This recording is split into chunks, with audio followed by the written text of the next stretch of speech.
21h15, retour en Bourgogne pour la suite de cette soirée spéciale élection départementale, deuxième tour sur France 3, avec Elsa Bezin pour voir ses résultats, avec également Lilian Melet et Eric Sicot pour les décrypter, les analyser et faire les comptes des rapports de force. Nous ont rejoint pour discuter et débattre ce soir Jérôme Durin, bonsoir. Bonsoir. Le Parti socialiste, sénateur PS de Saône-et-Loire, et Gérald Gorda qui est avec nous également pour l'UMP cette fois.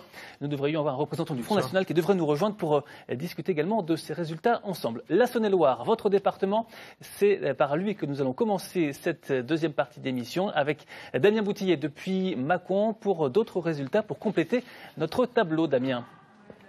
Et oui Arnaud, on va regarder le tiercé de Châlons 1, avec le PS qui s'impose en tête 59,02% pour Françoise Verjus-Pelletier et son binôme face au Front National 40,98%. Concernant Châlons 2, Armel Schwitt ainsi que Jean-Vianney Guigues s'imposent 61,69% face au candidat socialiste 38,31%. Châlons 3, à nouveau à droite, Monsieur Bergeret et Mme Isabelle de Chaume, 53,42% face au binôme de gauche, 46,58%. Et puis sur la triangulaire de Blanzy, c'est le Parti socialiste qui s'impose, 45,61% pour le binôme, suivi du binôme de droite, 27,87%, et le Front National à 26,52%. Et pour terminer, Givry, où le Front National est battu, Dominique Lanoiselet et Sébastien Martin s'imposent avec 75,95% face à 24,05% pour le FN. Merci Damien pour ces résultats en Saône-et-Loire, Eric Sicot. Donc la Saône-et-Loire bascule, donc il n'y a plus aucun doute, 16 cantons pour la droite, 13 pour la gauche. Déjà une première réaction du premier secrétaire du Parti Socialiste, c'est une lourde défaite pour vous? Ou vous allez résister quand même ici ou là? Non, nous nous inclinons, mais nous résistons. Non, c'est pas une lourde défaite. Ça fait partie des injustices de la vie politique. Je pense qu'on avait vraiment un bon bilan. Je pense que le projet proposé par la droite malheureusement n'était pas à la hauteur, mais on a remporté sur une vague qui est une vague à la fois nationale. Et puis, la suite des élections municipales l'année dernière, là où les dynamiques nous ont été contraires, ça nous met en difficulté. Rémy Chintron, président sortant à Louhans, c'est le résultat qui incarne les deux dynamiques. C'est-à-dire mauvaise municipale en 2014, qu'il continue de payer en 2014. Et puis, comme personnage politique en vue de la gauche dans le département, il a un effet d'amplification sur son nom de la vague nationale. Et c'est le fruit aussi des divisions de la gauche, et notamment au sein du Parti socialiste? Il y a un sujet de division de la gauche, ou d'absence d'union, on va dire. Il y a des divisions, par exemple, le canton de Autun n'aurait jamais dû être perdu, évidemment. Donc là, il y a un sujet de division interne, et puis un sujet d'absence de rassemblement de l'ensemble des forces de gauche. On n'aurait pas eu la même entrée dans le deuxième tour si on avait eu un front uni, ce qui n'a pas été le cas, sur des raisons nationales. Donc on a essayé de compenser, nous n'y sommes pas parvenus. Charles Gorda, immense satisfaction, j'imagine, de récupérer ce département 11 ans après l'avoir perdu? Alors effectivement, et je crois qu'il faut aussi remettre les choses à leur place. C'est un très beau score, une belle dynamique, puisqu'il faut quand même rappeler que nous avions jusqu'à maintenant 19 conseillers généraux et nous passons à 32. Donc c'est une belle augmentation. Il faut quand même rappeler le retard que nous avions. Alors je crois que pour répondre à ce que vient de dire Jérôme Durin, il ne faut pas non plus considérer qu'il n'y a qu'une dynamique nationale. Il y a une vraie dynamique locale. Il y a une vraie critique du projet du bilan de la majorité sortante. Preuve en est la large défaite du président Chintron qui sur son canton perd à 37% je crois. 33%, pardon, et qui donc incarne lui plus que la critique du gouvernement, qui incarne vraiment le bilan de cette majorité socialiste à bout de souffle et qui avait du mal à s'engager sur cette élection. André Acari, qui présidait le groupe de l'Union de la droite, on va dire, au sein du Conseil général, sera le prochain président du Conseil général? Je ne suis pas conseiller départemental, je ne participerai pas à ce vote, mais par contre, je peux vous assurer que toute la famille politique de droite est rassemblée autour d'André Acari. Elle l'est depuis le début de la campagne. Elle l'est encore ce soir. Je peux vous dire que les différents coups de fil que j'ai eus durant le voyage pour venir ici, aucune divergence.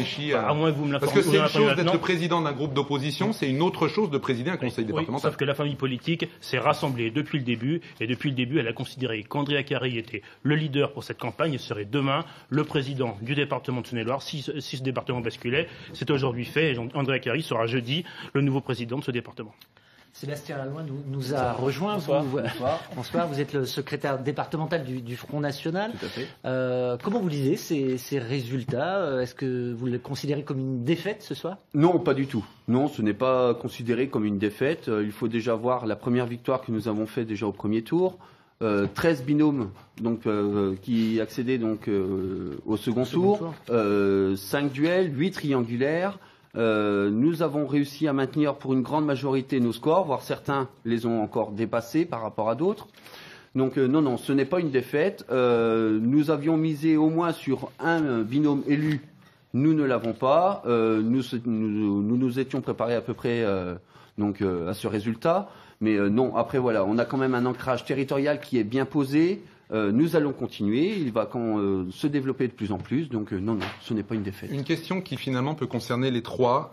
Si on regarde les chiffres du canton de Châlons 3, volontairement Châlons, où a eu lieu toute l'affaire des menus des cantines.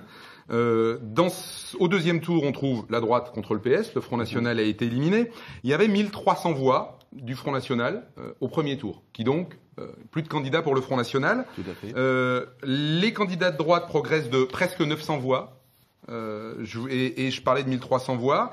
La gauche progresse nettement moins 500 voix et il y avait 350 voix de Front de gauche dans une participation identique. Clairement, et la question vaut pour vous et vaudra aussi pour Gérald Gorda, est-ce que vous pensez que les électeurs Front National du premier tour se sont reportés sur le binôme de droite au deuxième tour? Je ne sais pas ce qu'ont fait les électeurs du Front National du premier tour pour le second tour. Peut-être que certains ont voté à droite, d'autres ont voté à gauche, d'autres sont peut-être abstenus. Aucune directive n'avait été donnée à ce niveau-là. Après, comme nous le disons, les électeurs du Front National sont grands, majeurs, vaccinés, donc ils sont libres de leur voix.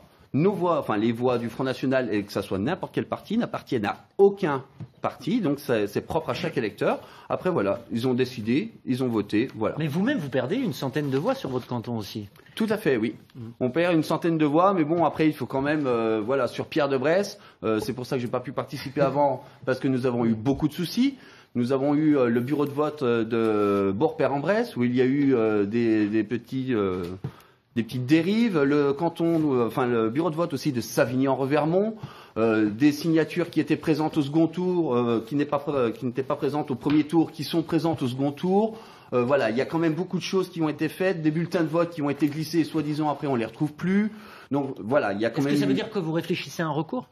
Ah oui, des recours vont être déposés. Ça, c'est clair. Nous, au Front National, en tant que représentant du Front National sur le département, des recours vont être déposés. Ça, c'est clair. C'est-à-dire sur combien de cantons? J'ai pas encore toutes les informations. Je sais qu'il y a eu aussi d'autres problèmes sur d'autres bureaux de vote. Donc, le Front National déposera des recours. Je crois que Denis Lamarre aussi s'est plaint sur le canton de Pierre de Bresse. Vous me confirmez, Jean Durin? Oui, j'ai entendu parler de ça. Je vais pas regarder ça dans le détail, mais il semble effectivement qu'il y a peut-être des choses à regarder. Moi, ce qui me paraît important, surtout par rapport à la question centrale du report des voix FN sur l'UMP, c'est qu'on observe ça partout et que c'est très inquiétant pour la République. Nous, on était clairs en disant partout où on n'est pas au deuxième tour, on fait battre le Front National. On a affiché cette clarté depuis très longtemps. Le nini proposé par Nicolas Sarkozy et la droite a laissé la place à cette porosité entre les électorats. Moi, je continue à penser que la droite républicaine et l'extrême droite, c'est pas la même chose. Et entre les partis républicains et l'extrême droite, et je pense qu'un des éléments de rassemblement de la gauche à l'avenir, c'est bien de travailler sur cette question-là, parce que le FN plus la droite, ça ne fait pas de bons résultats. Ça amène une réponse de Gérald Durand. Rapidement, je crois qu'il ne faut pas stigmatiser les électorats, notamment celui du Front National. Les électeurs du Front National sont des électeurs qui sont mécontents. C'est des électeurs qui sont mécontents de la majorité socialiste du département, mais également du gouvernement en place. Et c'est des électeurs qui ont certainement massivement voté pour des candidats qui s'opposaient à ce gouvernement et cette majorité socialiste. Et je crois qu'il ne faut pas aller plus loin dans les éléments d'analyse. Il y a une vraie opposition, et je crois que c'est les électeurs du Front National, quand le Front National n'était pas présent, se sont beaucoup plus retrouvés dans nos candidats pour ces raisons-là. Oui, mais après, ce n'est quand même pas des votes sanctions à chaque fois. Il faut quand même pas dire non plus que les électeurs du Front National sanctionnent la droite ou la gauche. Non. Il faut quand même bien savoir, oui, à la base, c'est une vote sanction, mais par le biais d'un vote d'adhésion. Si les gens ont voté Front National, c'est bien pour ça qu'ils n'ont pas voté ni pour la droite ni pour la gauche. Ils auraient pu faire le vote sanction par le biais de l'abstention. Donc bon, l'abstention est déjà encore trop haute encore à ce niveau-là. Mais s'ils s'ils ont voté les programmes du Front National, c'est qu'ils se retrouvaient aussi dans les idées que nous leur proposions sur le département. Les scores du Front National ont été examinés de près également sur le département de l'Yonne. Je vous propose de refaire un tour, une synthèse de ces résultats principaux sur ce département avec vous, Elsa. Oui, puisqu'on parle du Front National, eh bien, on va s'intéresser à Villeneuve-sur-Yonne, où c'est le seul binôme Front National élu en Bourgogne à cette heure-ci. Erika Roset, Claude Thion l'emporte face à la gauche. Le FN battu en revanche à Pont-sur-Lyonne, où il y a eu, on a parlé cette semaine, un Front républicain, victoire de la droite avec 56% des suffrages. La droite qui s'impose également à Auxerre 1, Guy Paris, l'adjoint de Guy Ferrez, le maire d'Auxerre, est battu. À Avallon, c'est une perte aussi pour la gauche. À Avallon, l'UMP s'impose devant le Parti socialiste et le Front national. Et enfin, à Joigny, il y avait 4 voix d'écart au premier tour. Le PS s'impose avec une large avance. Nicolas Sauret est élu. Merci Elsa. Eric ? Non, simplement, c'était juste pour faire la synthèse. Donc 17, c'est là on voit la vraie vague bleue dans Lyon. 17 cantons qui sont à droite, 3 seulement. C'était l'hypothèse basse. C'est ça. C'était l'hypothèse basse pour la gauche, 3 seulement à gauche. Le Parti socialiste espérait 3 au mieux un mois avant le scrutin, et finalement on en arrive à ce score-là. Et d'autant qu'ils perdent Villeneuve-sur-Yonne qui bascule au Front National. Là, c'est le seul élu de la région Front National. Des scores pour Lyon qui devraient réjouir Jean-Baptiste Lemoyne pour l'UMP, élu la semaine dernière dans le canton Gâtinais en Bourgogne. Jean-Baptiste Lemoyne en direct d'Auxerre, bonsoir. D'abord peut-être sur justement cette élection d'un binôme FN au conseil départemental de Lyon. Écoutez, nous n'avions pas ménagé notre peine pour faire en sorte que des candidats locaux enracinés puissent triompher. En tous les cas, ça avait été le sens du message que nous avions été plusieurs à adresser. Manifestement, localement, les circonstances ont conduit à un résultat différent. Mais moi, ce que je veux voir dans le résultat de cette élection, c'est quand même la victoire massive de nombreux candidats de renouveau ou associés à un certain nombre de gens qui ont une grosse expertise ici au Conseil général et qui l'emportent, vous l'avez dit, dans 17 cantons.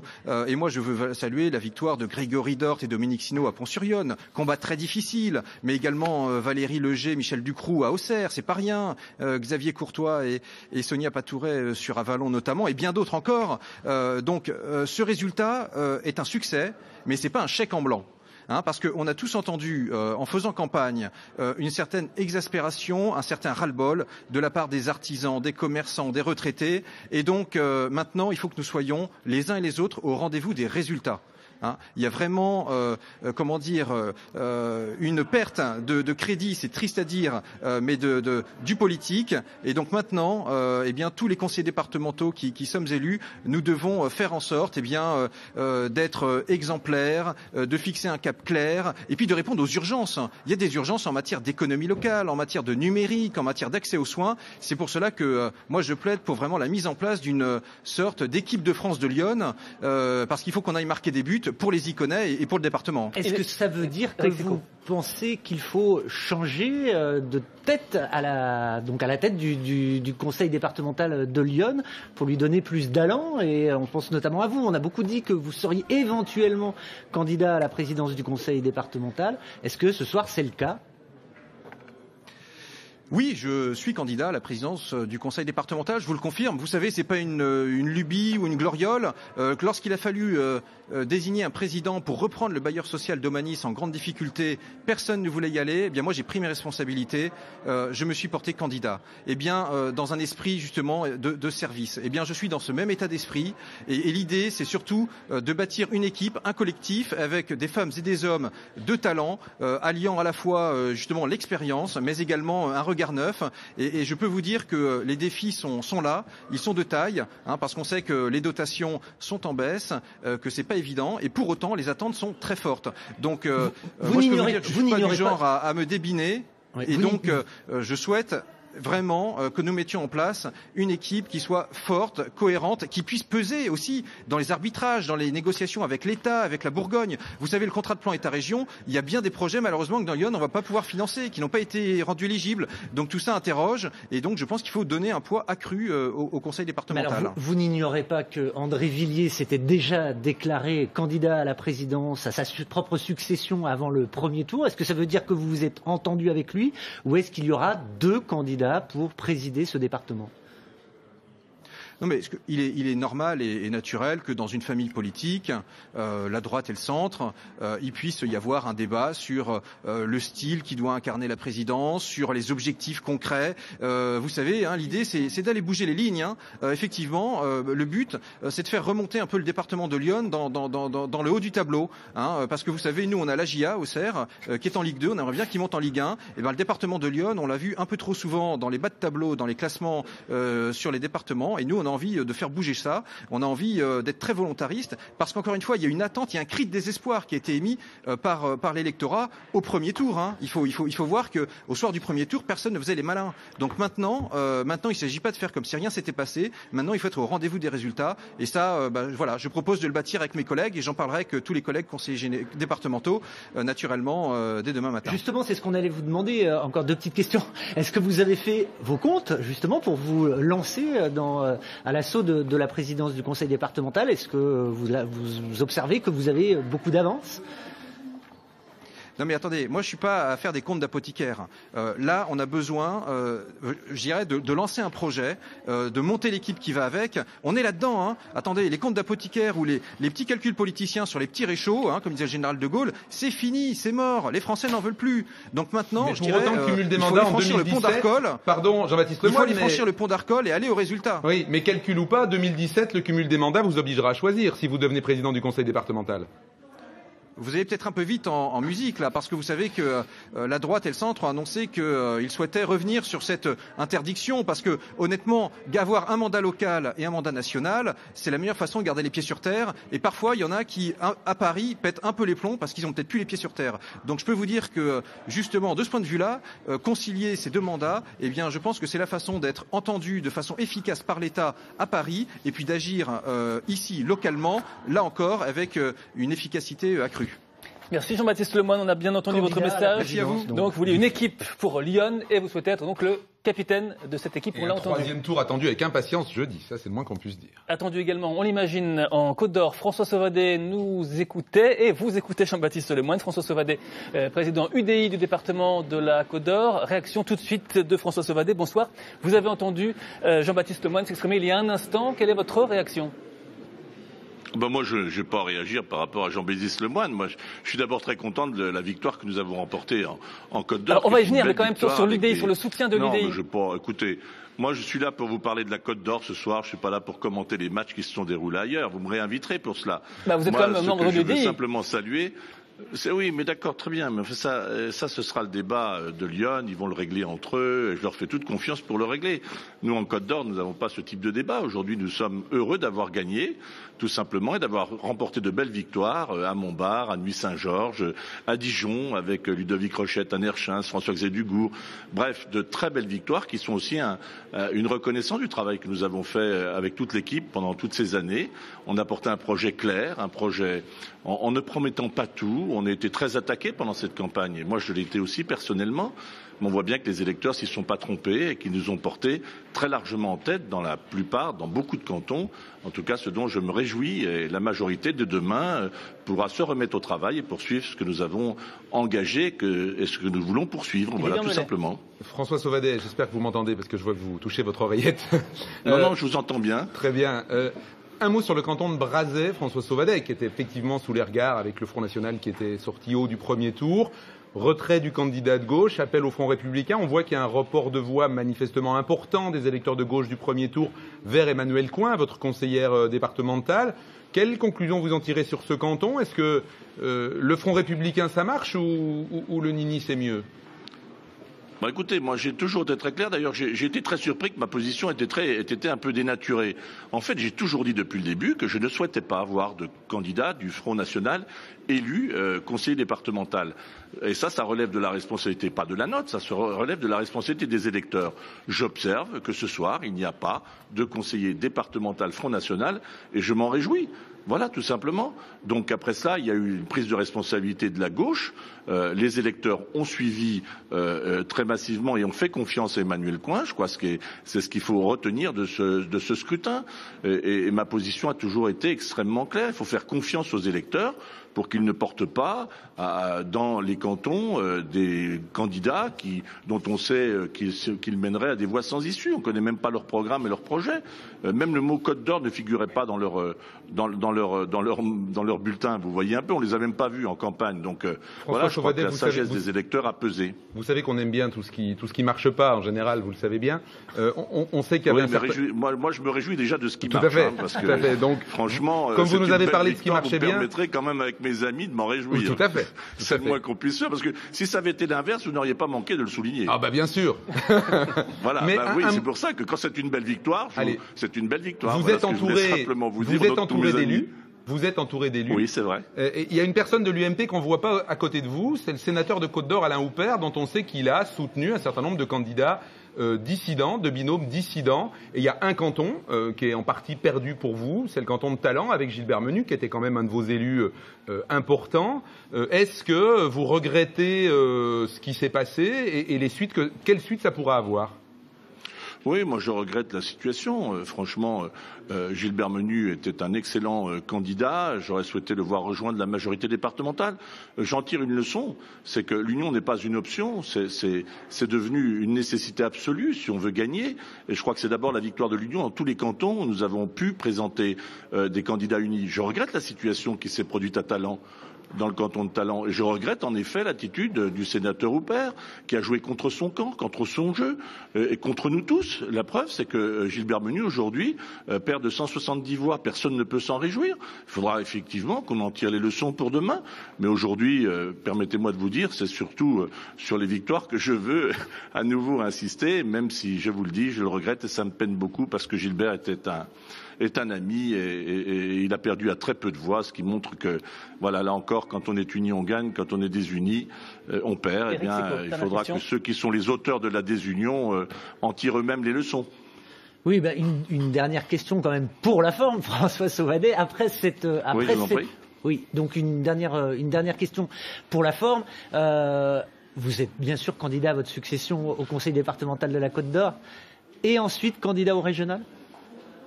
Attendez, alors step by step. D'abord, on va passer l'étape de jeudi. Je crois savoir que mes amis qui m'avaient demandé de conduire cette campagne à leur côté, je ne crois pas que demain ils remettent en cause leur choix. Et donc, je suis très confiant pour ce troisième tour. Vous l'imaginez bien. On a formé une équipe formidable et je suis très heureux d'être un parmi eux, de l'avoir conduite à leur côté. Et donc, on va continuer ce travail en équipe, naturellement. Donc, il n'y a pas de discussion autour de ce sujet. Pour ce qui est des régionales, on regardera d'abord ce qui s'est passé au niveau des départementales. Je l'avais toujours dit. Et que les départementales apporteraient une nouvelle lecture sur la situation politique. Eh bien, attendons le troisième tour et puis on regardera le panorama politique. Mais en tout cas, une chose est sûre. Dijon et la Côte d'Or prendront une part active à la campagne des régionales. Ça, je puis vous le dire dès ce soir.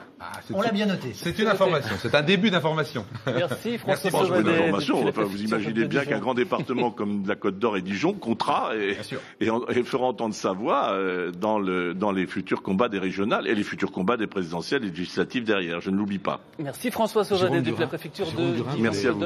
On va évoquer le canton de Brazay-en-Plaine dans un instant. Réaction d'abord. Oui, Jérôme Burin, vous vouliez réagir Oui, j'ai entendu des choses qui m'interpellent là. Je ne souhaite pas du tout être mauvais joueur. Je reconnais notre défaite. Elle est claire. En revanche, je pense qu'il faut qu'on soit clair sur les analyses politiques qu'on en tire. Si c'est simplement pour la droite de se dire on est dans une victoire qui ne tient qu'à nous parce qu'on est les meilleurs, ça marche pas. C'est pas ça la réalité. La réalité, c'est qu'il y a une abstention très forte, il y a un vote FN très fort. Donc il y a quand même maintenant besoin d'une double clarté. Une clarté sur la ligne politique. Moi, ce qu'a fait Gilles Platret avant le premier tour, s'agissant des cantines scolaires à Châlons, ça me reste un peu en travers de la gorge quand même, parce que je pense que c'est grave. Et courir comme ça après le Front National, c'est dangereux. Deuxièmement, il y a une clarté sur les pratiques politiques Moi, j'aime beaucoup Jean-Baptiste Lemoyne et il va faire son affaire de la présidence du conseil Vous êtes départemental de entré au Sénat en Lyon. même temps. On est entré au Sénat en même temps. Dire le cumul des mandats, ça passe par perte et profit. On peut effectivement avoir un mandat local. On n'est pas obligé d'avoir un mandat exécutif. Et donc, si on n'entend pas le message qui est passé par les électeurs qui disent « Nous, on est dans la panade, vous ne vous occupez pas de nous, et en plus, les pratiques politiques sont à changer », dire « On va être candidat à la présidence du conseil départemental et partir au régional après », ça me paraît dangereux. Donc là, il y a un travail de fond que moi je suis prêt à faire avec mes amis et j'y prendrai toute ma place. En revanche, je pense qu'il faut aussi que la droite ne soit pas trop confiante dans une victoire qu'elle n'attribuerait qu'à elle-même. Là, ça demande une réponse de Gérald Gorda, et notamment sur l'affaire de Chalon-sur-Saône. Vous êtes conseiller régional, on peut le rappeler, UMP. Vous l'avez soutenu, vous, Gilles Plattret, quand il a fait cette affaire? J'ai pas à le soutenir, Il était dans son action de maire de Chalon-sur-Saône. Mais on peut l'approuver ou la désapprouver. Nicolas Sarkozy l'a approuvé. Alors est-ce que vous l'approuvez? Je ne suis pas Nicolas Sarkozy. Je ne l'ai ni approuvé ni désapprouvé. C'était son affaire à Chalon-sur-Saône.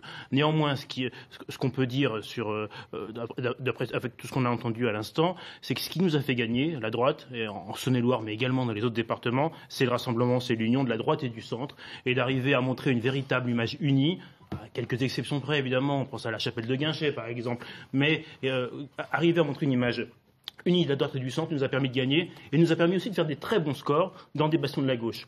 Je pense au Creusot, où à 300 voix près, on est prêt à faire basculer, à Montceau-les-Mines, quasi inimaginable, évidemment, avec les municipales, à Gueugnon, 46% pour la droite, inimaginable aussi. Donc il y a aussi, on a vraiment eu un travail de fond qu'on a mené parce qu'on a aussi on a eu une traversée du désert, on a mené un vrai travail de rassemblement et c'est ça qui nous a permis de gagner ce soir. C'est vrai, mais ça n'invalide pas le reste. Et pour les régionales, c'est aussi une bonne leçon à tenir, le rassemblement. Rémi Chintron, la voix de Rémi Chintron est importante ce soir, donc battu dans son canton de Louhans, il était en ballottage défavorable. Rémi Chintron sèchement battu par la droite, il n'a que 33,7% des voix ce soir. Écoutez la réaction de l'ancien président donc, du Conseil général de Saône-et-Loire. Nous espérions pouvoir avoir ces 2 cantons supplémentaires. Il en fallait 2 supplémentaires pour pouvoir maintenir la majorité. Nous, c'est pas tellement notre situation personnelle qui est importante, c'est plus la situation des Saône-et-Loiriennes et des Saône-et-Loiriens. Moi, je suis inquiet effectivement au regard du programme, de l'embryon de programme qu'avait la droite et qu'a la droite pour ce département. D'ailleurs, qui rejoignait le programme du Front National, la lutte contre la fraude sociale. Donc, très certainement, ils vont vouloir baisser les dépenses de solidarité, notamment en direction des personnes âgées, parce qu'en Saône-et-Loire, la dépense sociale, c'est plus l'APA, et largement plus l'APA que le RSA, même en moyenne. Et donc, c'est aussi le retour, certainement, aux opérateurs privés en maison de retraite, 1 000 € d'écart par mois. Donc je pense que beaucoup de nos concitoyens ne pourront pas se payer. On reviendra à un système d'il y a 11 ans. Voilà, donc c'est ça qui est inquiétant pour la Saône-et-Loire et pour les Saône-et-Loiriennes, Saône-et-Loiriens. Ça reste comme une très mauvaise soirée pour la gauche en Saône-et-Loire. Ah, c'est une mauvaise soirée pour la gauche en Saône-et-Loire, mais il y en aura d'autres. Voilà, des soirées, et on espère des soirées meilleures. Rémi Chintron, interrogé pour France 3 Bourgogne par Christophe Taris et Lilian Mollet. Pendant que nos invités discutaient sur le plateau, vous parliez de programme justement. Est-ce que, de votre point de vue, c'est le programme des uns et des autres qui, dans cette élection, a joué? J'en prends pour preuve, par exemple, le dossier de la gratuité des transports scolaires, de la fin ou pas de la gratuité des transports scolaires. C'est le cas actuellement en Saône-et-Loire. Oui. La gauche en a fait un cheval de bataille en disant si la droite gagne, ils vont supprimer la gratuité des transports scolaires. Alors Gérald Gorda, d'abord, premier point, est-ce que les transports scolaires ne vont plus être gratuits en Saône-et-Loire? Ça n'a jamais été évoqué. La gauche reprochait à la droite d'avoir voté contre le budget général du Conseil général de l'époque et avoir dit par voie de conséquence vous êtes contre la gratuité, ce qui est un peu facile. Donc les transports scolaires vont rester il n'y aura pas de régression sociale comme vient de nous le dire Rémi Chintron. Les transports scolaires risquent d'être transférés à la région, donc la question se posera différemment. Il y aura un match retour. Du coup, c'est bien dans la campagne régionale que ce sujet va s'inviter à nouveau. Oui. Et on verra si ceux qui l'ont soutenu pour les départementales le soutiennent pour la régionale. On aura 8 départements. Que les électeurs comprennent ce qui se passe. Non, mais du coup, quand on disait tout à l'heure le rendez-vous des résultats, Jean-Baptiste Lemoyne disait le rendez-vous des résultats, mais ça suffit pas les résultats. Les résultats ne suffisent pas. Moi, je pense qu'en Saône-et-Loire, on a fait quand même plutôt du bon travail. Et j'aurais pu dire quand il parle de mon voisin d'union de la droite, c'est vrai, il y a des arguments qu'il faut prendre partout où ils sont parce qu'ils sont justes. Et les résultats ne suffisent pas. Il y a une vraie dimension de colère de l'électorat qui nous vaut ces alternances mécaniques qui ne sont pas saines sur le fond. Donc pratique politique et clarté des lignes politiques. On disait tout à l'heure on peut continuer. Oui. On disait tout à l'heure qu'il y avait cette division de la gauche et notamment beaucoup de frondeurs en Saône-et-Loire. J'ai vu tout à l'heure que les frondeurs appelaient un nouveau contrat de rassemblement. Ils appellent Manuel Valls à faire ce nouveau contrat de rassemblement. Vous êtes plutôt favorable à cela? Écoutez, on ne peut pas prendre un coup dans les chevilles sans réagir et se dire il y a un petit sujet. Donc que l'exécutif entende le message des urnes et s'interroge sur une ligne politique qui est désavouée dans les urnes, c'est le moins qu'on puisse faire. Ça me paraît clair. Après, en Saône-et-Loire, la division, elle ne vient pas forcément des frondeurs. Dans l'Autunois, Rémi Rebeyrotte, je n'ai pas cru comprendre qu'il était vraiment frondeur. En revanche, il y a un canton dont on lui doit, pour lequel il est responsable de la défaite. Autun. Donc, il n'y a pas que les frondeurs qui sont des diviseurs. La division, elle est plus large. Lyon à présent avec Nicolas Sauret pour le Parti Socialiste dans Lyon. Il nous attend depuis Auxerre. Vous êtes vainqueur ce soir sur le canton de Joigny, Nicolas Sauret, dans un duel contre le Front National. Mais il y a, dans votre département, il y aura donc un binôme, il y aura 2 élus du Front National dans le canton de Villeneuve-sur-Yonne. Tout à fait. Oui, tout à fait. C'est la nouvelle du soir. Le canton de Villeneuve-sur-Yonne, qui est le canton de mon enfance d'ailleurs, bascule au Front National. C'est triste, voilà. Et c'est certainement extrêmement injuste pour Cyril Boulot, le conseiller général sortant, qui n'a jamais manqué aux valeurs républicaines. Lilian Mollet. Non, Éric Sipo. D'ailleurs, excusez-moi, Cyril Boulot est le président de la communauté de communes dont le territoire regroupe exactement ce canton, si je ne m'abuse. Ça risque de poser des conflits, selon vous ? Ça va être difficile. Oui, localement, ça va être compliqué. Et puis nous, ici, au département, on sera extrêmement attentifs au travail de ces 2 candidats du Front National qui n'ont jamais mis les pieds sur ce canton que Cyril Boulot traverse, pour lequel il travaille depuis plus de 10 ans. On va être très attentifs à leurs propositions et on va regarder de près ce qu'ils ont vendu durant toute cette campagne au niveau national, puisqu'au niveau local, on ne les a pas vus. Eh bien, on va regarder si ce qu'ils ont vendu nationalement va vraiment s'inscrire dans leurs propositions ici localement. Parlons quand même de vous. Vous étiez un peu dans la même situation, mais vous, pour vous, en tout cas, le Front républicain a fonctionné. Les électeurs de droite sont venus voter aussi pour vous. Oui. Effectivement, nous on s'en est sortis. Le canton de Joigny, c'était pas gagné sur le papier. C'est la fusion de 2 cantons de droite tenus par 2 vice-présidents sortants du Conseil général. Et pour autant, effectivement, les habitants nous ont fait confiance. Certainement parce que depuis 7 ans, on travaille avec la dernière des énergies à répondre aux demandes jour après jour de chacun, essayer de trouver des réponses aux entrepreneurs comme aux demandeurs d'emploi, aux associations comme à tous ceux qui nous sollicitent. Et quand même, dans cette bérésina de la gauche dans Lyon, moi je me réjouis à titre tout à fait personnel que le travail qu'on a mené est payé. Alors vous allez être très très peu. Avant vous, tout à l'heure, en direct d'Auxerre, Jean-Baptiste Lemoyne nous annonçait qu'il était candidat à la présidence du conseil départemental. Donc il sera candidat face à André Villiers. On n'a pas encore entendu André Villiers, mais on imagine qu'il n'a pas changé d'avis. Il sera aussi candidat. Est-ce que vous allez faire partie de cette bataille ? Comment la gauche va se positionner ? Faire partie de cette bataille, c'est lui donner beaucoup d'importance, parce que je vous rappelle qu'au bout du bout, nous avons, on va être 6 élus sur 42, voilà.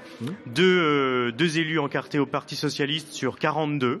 Alors, écoutez, j'ai envie de vous dire, on va faire ce qu'on pourra, voilà. Et dans cette bataille, pour vous répondre, dans cette bataille entre Jean-Baptiste Lemoyne et André Villiers, bataille annoncée depuis des mois et des mois. Écoutez, on va commencer par se concerter et voir ce que l'on fera de façon collective. Voilà. Mais il est possible que vous preniez position. J'en sais rien. Et puis si je vous disais le fond de ma pensée, vous le comprenez bien, quoi. Voilà. Merci. Un petit mot, Nicolas Sauret, tout de même sur la sanction que subissent les candidats socialistes, les sortants socialistes dans certains cas aujourd'hui. On sait que vous n'êtes pas forcément dans la ligne majoritaire du Parti socialiste. C'est quoi, de votre point de vue? C'est toujours les mêmes questions. C'est ça qui est formidable. On n'est pas très originaux, désolé. Non, c'est un peu le reproche que je vous ferai, Monsieur Mollet, très sympathiquement et très gentiment. Mais la France, elle vit des heures qui sont extrêmement difficiles, et vous me demandez comment je vais me positionner à l'intérieur du Parti socialiste. Non, c'est pas ça que je vous demande. Pardonnez-moi. Tout le monde s'en fout. Pardonnez-moi, Nicolas Sauret, c'est pas la question que je voulais vous poser. Attendez, oui, très bien, mais moi je vais vous apporter la réponse que j'ai envie de vous faire. Voilà, allez-y. Moi, durant toute cette campagne, j'ai vu des gens qui sont gagnés par le désespoir, qui ne trouvent plus de solution, qui sont dans l'immense difficulté. Voilà. Et moi, je le dis sans ambages. Le gouvernement est aujourd'hui dans l'échec. Donc, soit les résultats arrivent désormais très rapidement, soit il va falloir dardard trouver une nouvelle orientation à la politique gouvernementale. Parce que moi, j'ai fait du porte-à-porte pendant toute ma campagne. J'ai vu des gens qui me disaient « On adore le boulot que vous faites à Joigny, mais au nom de ce que vous représentez, on ne votera pas pour vous. » Et ce que je représente, moi, dans Lyon, c'était le Parti socialiste qui est aujourd'hui au gouvernement. Donc j'ai entendu le message, voilà. J'ai entendu le message et je vais le transmettre. Et vous savez ce que les gens m'ont dit aussi? Ils m'ont dit « La droite a échoué et la gauche a trahi ». Voilà ce que moi j'ai entendu durant tous ces mois de campagne. Voilà. Et ben je peux vous dire que ça fait mal. Parce que moi je me suis pas engagé dans la vie publique pour entendre ça. Moi, tous les jours, ce qui me fait plaisir, ce qui me passionne, et ce pourquoi je prends sur mon temps, c'est de changer la vie. Et j'ai rencontré des gens qui n'imaginent même plus que la politique puisse changer la vie. Voilà. Et du coup, ils s'en remettent à des fantômes, des candidats fantômes qui n'ont pas de bilan, qui n'ont pas de programme, qui ne leur promettent rien. D'ailleurs, vous remarquerez que la grande force du Front National, c'est de ne s'engager sur rien. Rien. Je leur ai demandé 10 fois au Front National de Lyon si dans Lyon, les transports scolaires, ils seraient payants ou ils seraient gratuits s'ils venaient au pouvoir. Je n'ai jamais eu de réponse. Leur grande force, c'est de faire croire à nos habitants qu'ils appliqueront ce que ces habitants veulent entendre. Voilà. Pas de prise de risque. Voilà, c'est ça le Front National. Et moi, c'est ça que je continuerai à combattre. Merci Nicolas Sorel pour cette franchise. Voilà, alors, même si parfois nous posons les mêmes questions, certains hommes politiques, permettez-nous de le dire, font aussi parfois toujours les mêmes réponses.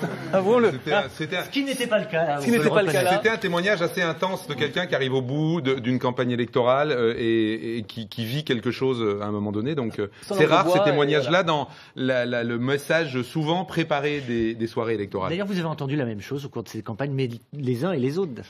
On l'entend de toutes parts, le message. Il y a une immense colère dans la population et moi je souscris à 100% à ce qu'a dit Nicolas Sorel. Les gens sont épuisés. La détresse des Saône-et-Loiriens. Mais Nicolas Sorel, il a dit quelque chose pour vous, Sébastien Loin, quand même. Il a dit le Front National propose en fait ce que les gens veulent entendre, propose pas quelque chose. Mais non, quand vous regardez le programme, il est tout à fait clair. Voilà, c'est bon, on a déjà une baisse du train de vie des élus, vous m'excuserez, car déjà au moins c'est primordial. Ça règle pas le problème. C'est pas ce qui coûte cher dans les conseils départementaux. Je suis d'accord, mais bon, au bout d'un moment, on est quand même sur un programme d'austérité imposé par Merkel, appliqué par François Hollande. Donc au bout d'un moment, il va bien falloir aussi faire voir au moins. Non, mais je suis tout à fait d'accord. Mais après, je suis désolé, il va bien falloir aussi apporter des vraies solutions aussi aux gens, et c'est pas tout le temps le département qui va pouvoir les aider. On a bien, c'est sur d'autres échéances, mais tout est relié, toutes les institutions sont reliées. Si on a une baisse des dotations de l'État, c'est bien l'État qui ne donne pas assez pour le département. Donc on peut moins donner pour certaines choses. Voilà. Donc les gens qui sont dans une grande détresse, qui n'ont pas touché leur retraite début février, qui ne savaient pas comment ils allaient finir leur fin de mois ou quoi que ce soit. Qu'est-ce que vous leur avez proposé? Rien. Justement sur ce que vous avez proposé pour le Front National à Nevers. Nevers 2, un duel Front National gauche remporté par la gauche tout à l'heure. Avant de retrouver Christophe Gaillard en direct de Nevers, le reportage sur place de François Latour et Jean-François Guillemard. Front National 173. Au local de campagne du PS, on attend avec fébrilité les résultats du dernier bureau de vote du canton. Front National 239, Parti Socialiste 324. Delphine Fleury peut sourire. Le PS devance le Front National dans le canton de Nevers 2, territoire historiquement dominé par le PS. Le sursaut républicain a eu lieu. C'est le résultat d'un travail de plusieurs mois maintenant pour la campagne. C'est vrai que c'était une campagne qui était difficile dans un contexte extrêmement dur. Beaucoup d'abstention, une montée du Front National qui est importante. Beaucoup de candidatures au premier tour, enfin beaucoup des candidatures au premier tour, y compris des candidatures de confusion, on va dire. Mais bon, voilà, là, ce soir, je remercie évidemment tous les électeurs, tous ceux qui ont appelé à faire front contre le Front National, tous les républicains, puisque j'ai bien conscience que je dois ce vote, pas uniquement aux gens de gauche, même si la gauche a eu le sursaut nécessaire. Au Palais Ducal, Christophe Gaillard, candidat FN, même s'il n'a pas la connaissance de tous les résultats, a son explication sur le scrutin. Si toutefois c'était confirmé et qu'on perdait, on perdra dignement. Quand les autres gagneront malhonnêtement, parce que la campagne, quand on parle Front républicain. La campagne qui a été menée par le Parti socialiste a vraiment été une campagne de très mauvais goût, avec beaucoup de démagogie et beaucoup de peur. Voilà, la peur a été attisée chez leurs électeurs. Puis ils ont demandé une mobilisation avec effectivement l'UMP et l'UDI également, et le Front de gauche bien sûr, qui s'est mobilisé. Donc un contre tous, tous contre un. On est vraiment très content malgré tout, puisque notre ancrage s'amplifie jour après jour et élection après élection. Et donc ça présage quand même un avenir plutôt intéressant pour nous. Le canton de Nevers-2 a démontré que la gauche peut rassembler lorsque le Front National progresse sur ses terres. Et depuis Nevers, Christophe Gaillard nous attend. Vous voyez les résultats sur ce canton de Nevers 2. Christophe Gaillard, vous l'avez évoqué, donc d'autres échéances vous attendent pour la suite. Vous n'allez pas vous arrêter là forcément. Oui, bien sûr, bonsoir. Oui, nous avons fait une excellente campagne et c'est vrai que le Front National a eu comme adversaire l'UMP, l'UDI, le Parti Socialiste, le Front de gauche, les Verts. Ça a été dans ce contexte assez difficile, mais nous avons d'excellents résultats et nous engrangeons une nouvelle victoire puisque nous avons progressé de 4 ou 500 voix et que nous avons fait plus de 11% de plus par rapport au premier tour. De façon générale, Christophe Gaillard, les attentes du Front National de prendre un certain nombre de conseils généraux, d'avoir en Bourgogne un certain nombre de cantons, se sont pas révélées exactes. Finalement, on a vu un certain nombre de cantons, on parlait de la Saône-et-Loire, où globalement il y a eu une perte d'électeurs Front National entre le premier et le deuxième tour. Comment vous expliquez ça ? Écoutez, j'ai pas d'explication concernant les autres départements. Moi, ce que je regarde, c'est le département de la Nièvre, celui qui m'intéresse, et plus particulièrement mon canton.